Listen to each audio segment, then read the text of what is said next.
Hey guys, welcome back to my channel. Here's my reaction to the England squad announcement. Now, most of the countries had announced their squads for the upcoming Euros, but one of the big nations left it until last, and that was England. So yesterday, 1st of June, at 5 PM, Gareth Southgate announced his 26-man squad, and in this video, I'll be sharing my thoughts on it. This Euro series is brought to you by Kitbag, who are the worldwide leader for official football kits, so do check out their Euros range on the link in the description. Right, without further ado, let's get into the video.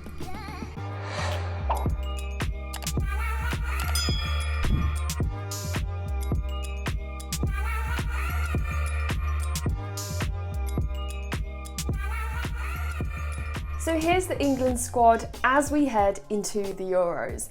Goalkeepers, we've got Jordan Pickford, Dean Henderson and Sam Johnstone. Defenders, Trent Alexander-Arnold, Ben Chilwell, Connor Cody, Reece James, Harry Maguire, Tyrone Mings, Luke Shaw, John Stones, Kieran Trippier and Kyle Walker. In the midfield, we'll have Calvin Phillips, Declan Rice, Jude Bellingham, Jordan Henderson, Mason Mount, and our attack will be made up of Dominic Calvert-Lewin, Harry Kane, Phil Foden, Jack Grealish, Marcus Rashford, Bukayo Saka, Jadon Sancho and Mr. Raheem Sterling. So first off, in terms of flexibility, this squad is in a very good place. At first glance, you may look and go, well, Rashford is the only natural left winger, there's no depth there. Well, that's wrong, because if Rashford was to unfortunately get injured, then, Grealish can play there, Mount can play there, Saka can play there, Foden can play there, and even Sancho can play there. So there is quite a bit of flexibility within the squad. It's fairly obvious to see that Kyle Walker is Southgate's preferred choice at right back ahead of Trent Alexander-Arnold. Now, in my opinion, Walker has been brilliant for Man City this season. I feel he's a lot better than people give him credit for in an attacking sense. And Trippier, he's been chosen as well. He's also had a superb season for Atletico Madrid. And also, Trippier has that experience, playing in the previous World Cup. And I'd imagine that Southgate finds that quite appealing. Trippier is also quite good at set pieces. And thankfully, Southgate has chosen Trent Alexander-Arnold. I was ready to riot because Trent Alexander-Arnold has responded tremendously since he was last dropped from the squad in March earlier this year. He is that match winner, the player that is able to win you the game by himself, and you have to have him in that squad. I think another reason Walker goes in is because he can play on the right as a right centre-back as part of a back three, and if England would like to do that, like we've seen in the last few games that they've played, Walker could start there. On the left side of the defence, he's chosen Ben Chilwell and Luke Shaw as the two natural left backs and Saka as the backup to them.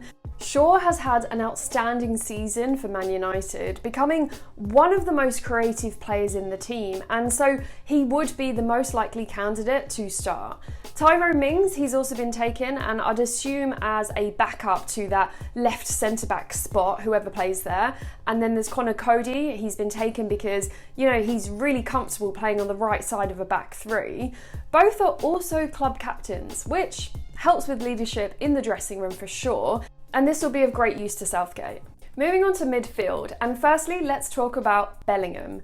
He's only 18 years old, one of the youngest players in the tournament, and he could potentially even start. I think if he was to start, it could be against a bigger team perhaps that is better on the ball than us, and I think he could take back control of the game. His energy, his tenacity and ability to carry the ball is something that we are lacking in other areas, I feel. Then Calvin Phillips, he's another one that has really impressed me since the last international break. He just seems so confident on the ball, and if we play a double pivot, then he could be the second option. If Declan Rice gets injured and Henderson isn't 100% fit, then Phillips could sit at the base of the midfield like he does for Leeds. He also has valuable leadership qualities as well. He's the captain of Leeds, and that may have been a factor as to why Southgate chose him. Speaking of leaders, Hendo is also here, and you give him as long as you possibly can because his leadership skills are so vital to the team as they progress further and further into the tournament, if they go far. Mason Mount, another name I wasn't surprised to see. Of course, he's up there for player of the season, very intelligent on the ball and tactically aware. He can play in a number of positions as well. Then there's Jack Grealish and Phil Foden. They also have to be in the squad. Is it possible to have both of them in the starting 11 though? I'm not so sure. Grealish also may not be 100% fully recovered, but we'll have to wait and see on that. Now let's talk about the attack. So Rashford, Kane, Sancho and Sterling are all pretty obvious choices here, and they just pick themselves.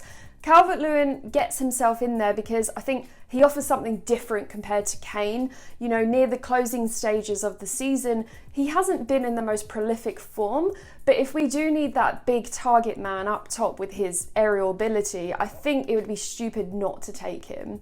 Now let's talk about some omissions. So firstly, there's Mason Greenwood, who's ruled himself out due to an underlying injury that he's been carrying, and he didn't want to risk aggravating it. I feel it's a pity, given he would have been a very nice option off the bench for the team, especially when you need someone to have that calmness and composure to finish a shot, but what can you do?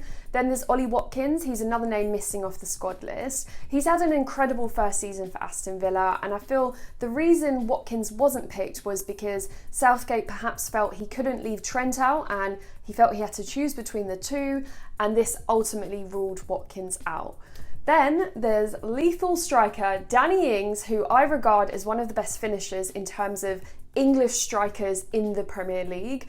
Although he's missed a decent chunk of league games this season, I worry that Kane could get injured in this tournament, and if your second striker out of the three is injury-prone Ings, that leaves you with just one fully fit striker, which could be problematic. I'd assume that was Southgate's thought process, which kept Ings out of the squad.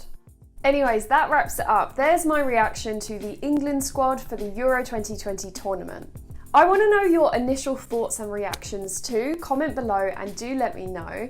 Remember to check out Kitbag's full Euros range in the link in the description below. Thanks a lot for watching, guys. Do subscribe for more football content, and I'll catch you next time. Bye!